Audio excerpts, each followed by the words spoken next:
को प्रसन्न करने के लिए। पहले नंबर पर है एक लोटा जल सारी समस्या। दूसरे नंबर पर है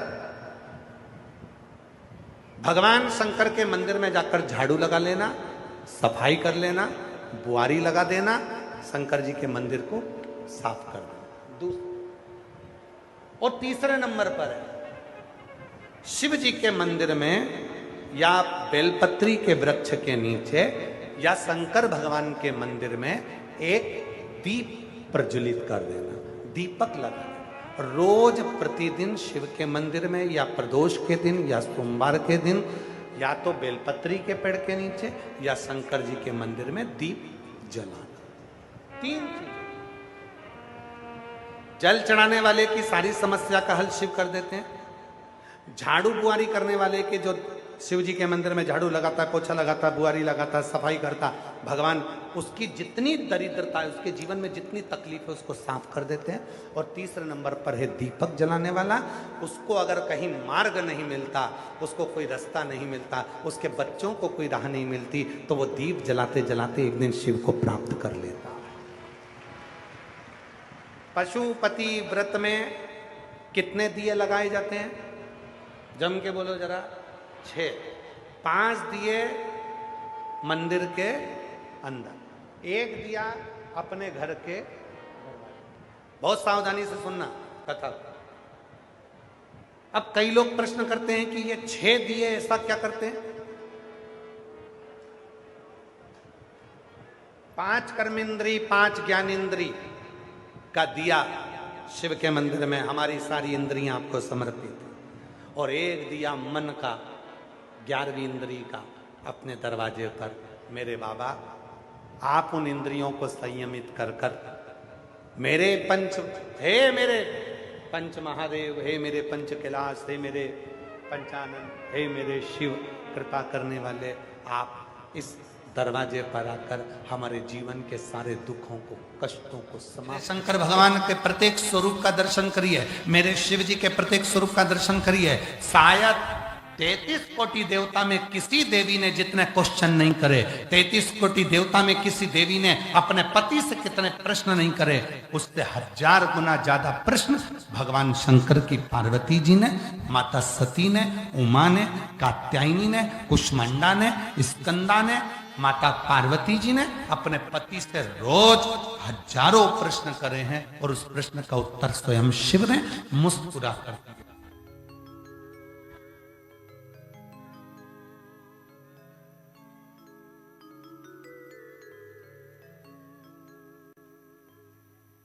कोई भी प्रश्न का उत्तर हमेशा मुस्कुरा कर दे।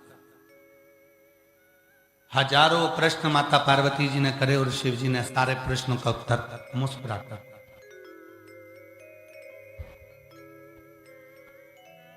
मुस्कुरा। और एक आज का मनुष्य है जो किसी भी प्रश्न का उत्तर मुस्कुरा कर नहीं देता, उसके चेहरे पर हंसी ही नहीं रहती। इतना सुंदर प्रश्न था, सबसे पहला प्रश्न माता पार्वती जी ने शिव जी से किया और बहुत भारी प्रश्न।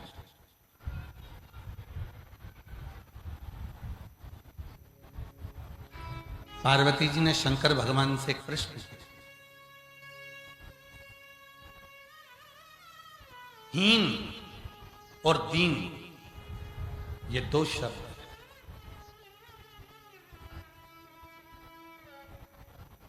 एक शब्द हीन। आप लोगों ने सुना होगा पुत्रहीन, इसके घर में पुत्र नहीं है।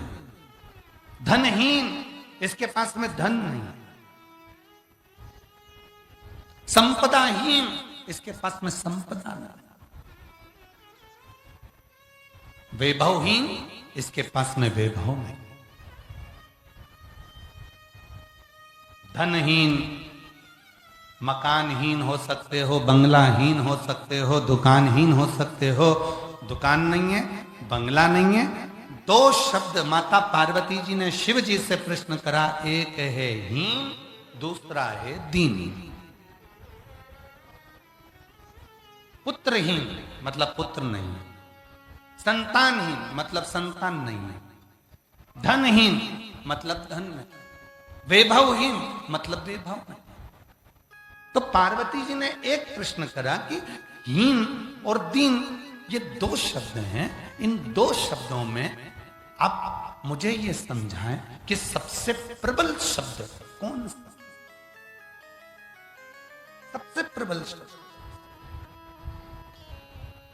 शिव जी ने पार्वती जी से कहा, भगवान शंकर मां पार्वती जी से बोले, एक शब्द है हीन, पुत्रहीन, धनहीन, वैभवहीन, मेरे पास में ये कुछ भी नहीं। तो शंकर भगवान मुस्कुराकर उत्तर देते हैं पार्वती को, सुनो पार्वती, दो शब्द हैं, एक हीन मतलब नहीं है और दूसरा है दीन। दीन का मतलब होता है कि मेरी शरणागति ग्रहण कर लेना।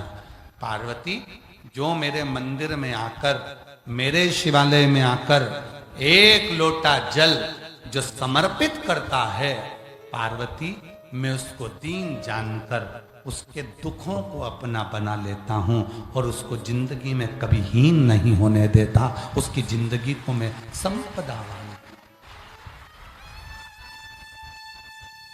उसको मैं कभी जिंदगी में फिर हीन नहीं होने देता, फिर मैं देना चालू करता मन की बात को। हम तो कहेंगे जितने भी शंकर के भक्त हैं, जितने भी शंकर भगवान को एक लोटा जल चढ़ाने वाले हैं, जितने भगवान शंकर की साधना करने वाले, जितने शिव की उपासना करने वाले, जितने देवघर में जाकर बाबा को गंगा जल चढ़ाने वाले हैं, कांवड़िए हैं, जितने भगवान शंकर के भक्त हैं,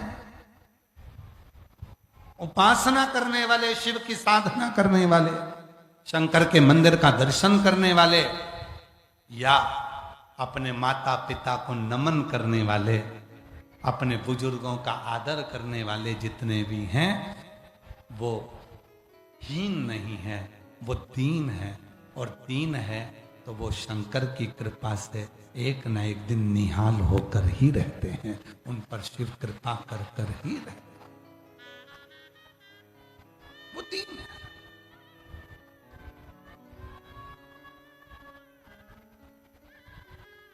कितनी सुंदर बात कही। देवराज नाम का ब्राह्मण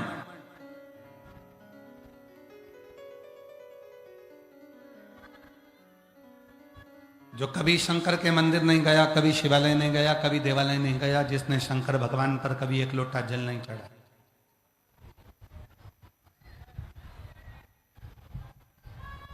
जिसने भगवान शंकर की कभी साधना नहीं करी,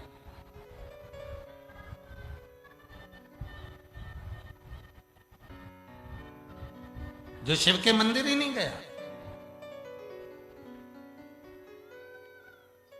जो शिव साधना में लगा ही नहीं, ब्राह्मण होने के बाद भी चोरी करता है,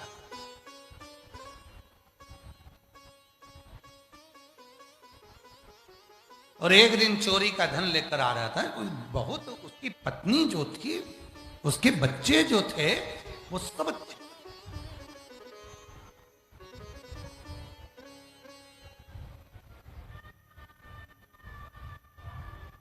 संसार का कोई बेटा अपने बाप से कभी नहीं कहता कि पापा मुझे चोरी कर कर मोबाइल ला कर देना। संसार की कोई पत्नी अपने पति से यह नहीं कहती कि मुझे चोरी कर कर धन ला कर देना।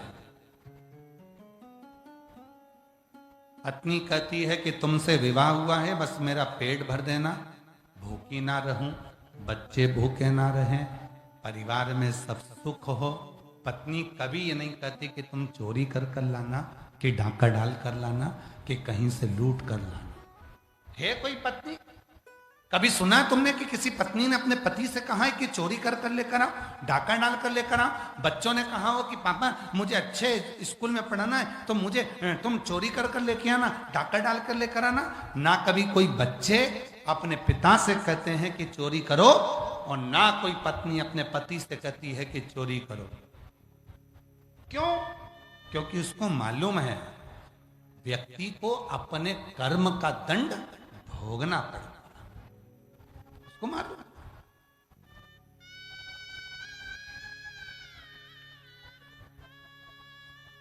धन के हिस्सेदार तुम्हारे बच्चे भी होंगे। जो धन तुम कमा कर लाए हो उसके हिस्सेदार तुम्हारे बच्चे भी होंगे। धन के हिस्सेदार तुम्हारी पत्नी भी होगी। धन के हिस्सेदार तुम्हारी माता भी होगी। धन के हिस्सेदार तुम्हारे भाई भी होंगे। धन के हिस्सेदार तुम्हारे परिवार वाले होंगे। पर तुम्हारे कर्म के हिस्सेदार कोई नहीं होगा। अगर तुमने गलत तरीके से कमाया है तो उसका भोग तो तुमको भोगना पड़ेगा। तब मरने के बाद जब यमलोक जाओगे तो यमराज कहेगा कि तुझे भोगना है, तो तुम कहोगे मैंने तो अपनी पत्नी के लिए चुराया था, मैंने तो अपनी पत्नी के लिए गलत काम किया था, मैंने अपने बच्चों को पढ़ाने के लिए गलत काम किया था। इतने में तुरंत धर्मराज कहेंगे तेरे बच्चों ने नहीं कहा था कि तू चोरी कर, तेरी पत्नी ने नहीं कहा था कि तू चोरी कर, तूने करी, इसलिए कर्म का दंड भी तू भोग, कोई दूसरा नहीं। तुम्हारे कर्म का भोग तुम्हें भोगना है, तुम्हारे कर्म का दंड तुमको पाना है, तुम्हारे कर्म का भोग तुमको देखना है, कोई दूसरा नहीं भोगेगा, तुमको भोगना है। हम फिर निवेदन करें, अपने को छींक आई है तो छींकना अपने को पड़ेगा, अपने को खांसी आई है तो खांसना अपने को पड़ेगा, अपने को पेट में दर्द हुआ है तो दवाई अपने को खाना पड़ेगी, और अपने किए गए कर्म का भोग भी अपन को ही भोगना पड़ेगा, कोई दूसरा नहीं भोगेगा।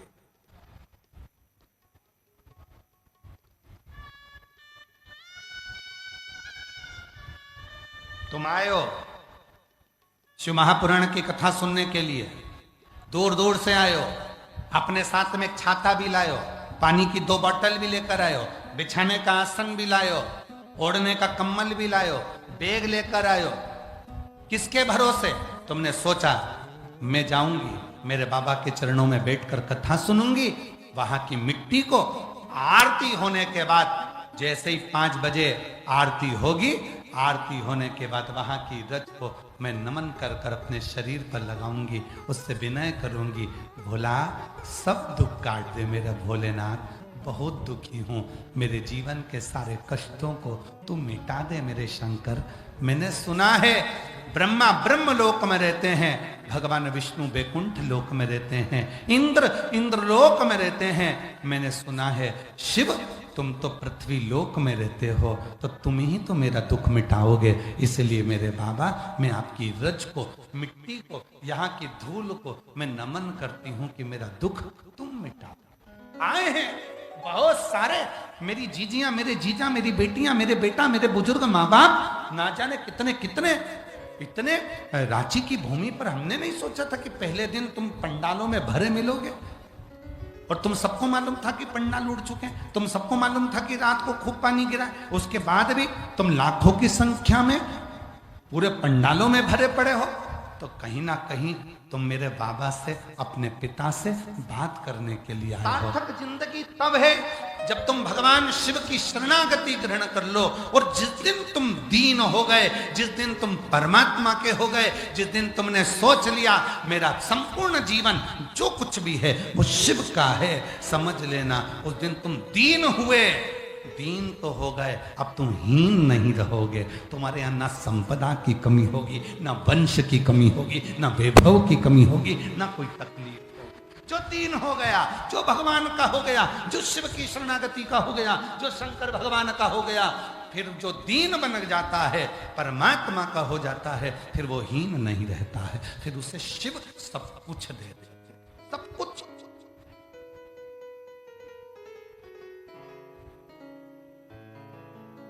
भस्मासुर की कथा क्या कहती है?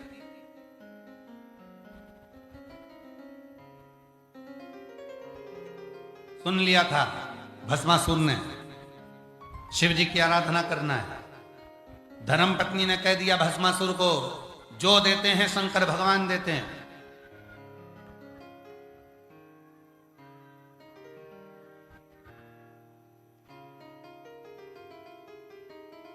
धर्मपत्नी ने कह दिया कि जो देते हैं शिव देते हैं। भस्मासुर ने सोचा चलो शंकर भगवान को रिझाता हूं, जाकर पूछा शिव जी किस चीज से राजी होते हैं? शंकर भगवान को राजी करना है तो क्या करना पड़ेगा? तो कहा एक काम करो, शंकर को भस्म चढ़ाओ। बस भस्मासुर ने शंकर भगवान को भस्म चढ़ाना प्रारंभ करी। एक नियम लिया, रोज ताजी मुर्दा की भस्म शिव को चढ़ाऊंगा। शमशान की भस्म लाता, चढ़ा देता। 1-2 साल निकल गए चढ़ाते चढ़ाते। एक दिन ऐसा हुआ कि शमशान में कोई मुर्दा ही नहीं आया। अब भस्म किसकी लूं? टेंशन में हो गया। घर गया, भोजन नहीं किया। पत्नी ने पूछा तुम भोजन क्यों नहीं करते? कि शमशान में मुर्दा नहीं आया तो शंकर को भस्म क्या चढ़ाऊं, मुर्दा ही नहीं है। हाँ, तो पत्नी बोलने लगी और कहीं से लिया, दूसरे शमशान गया, वहां से लाया। अब जाते जाते कई दिन निकल गए, उस शमशान में भी मुर्दा नहीं मिला। फिर और कहीं गया, फिर और कहीं गया, फिर तीसरी जगह गया, फिर चौथी जगह गया। हर जगह घूम घूम कर थक गया, पर भस्म उसको मिलना खत्म हो गई। अब पत्नी ने कहा क्या करोगे? तब पत्नी से पति ने कहा तू बता क्या करूं? तो कहा शिव जी से जाकर वर मांगो कि मुझे ऐसा वर दे दो कि मेरी खुद की भस्म की फैक्ट्री चालू करवा दो। भस्म की फैक्ट्री? हाँ, कब तक ढूंढोगे भस्म? भस्मासुर गया भगवान भोलेनाथ जी के पास। बाबा प्रसन्न हो गए, मांग क्या चाहिए? मेरी खुद की फैक्ट्री चालू करवाओ। शिव जी ने कहा क्या चाहिए? कि भस्म की फैक्ट्री। शिव जी बोले ऐसी कौन सी फैक्ट्री होती है जिसमें भस्म तैयार होती है? भस्मासुर ने कहा मुझे ऐसा वर दे दो, मैं जिसके हाथ रखूं वही भस्म, जैसे भस्म होगा ताजी ताजी भस्म लाके तुम्हें चढ़ा दूं। शंकर भगवान ने बोला तो चतुर है, इसकी खुद की फैक्ट्री हो जाएगी तो फिर इसको टेंशन भी नहीं रहेगी। जा, तुझे वर देता हूं, जिस पे हाथ रखेगा वही भस्म। दौड़कर घर गया, धर्मपत्नी से कहा मेरी खुद की फैक्ट्री चालू हो गई, जिस पे हाथ रखूंगा वो भस्म हो जाए। पति ने कहा पत्नी से पहली बार तू मेरी पत्नी ऐसी है जिसने मुझे शंकर जी से वर दिलवा दिया। आज मेरा मन कर रहा है तुझे गले लगाने का। पत्नी भाग गई। पत्नी ने कहा छूना नहीं, हाथ मत लगाना, छूना नहीं। पति बोला कि तू मेरी पत्नी है, मैं तुझे छू सकता हूं। नहीं नहीं, छूना, मुझे मत छू।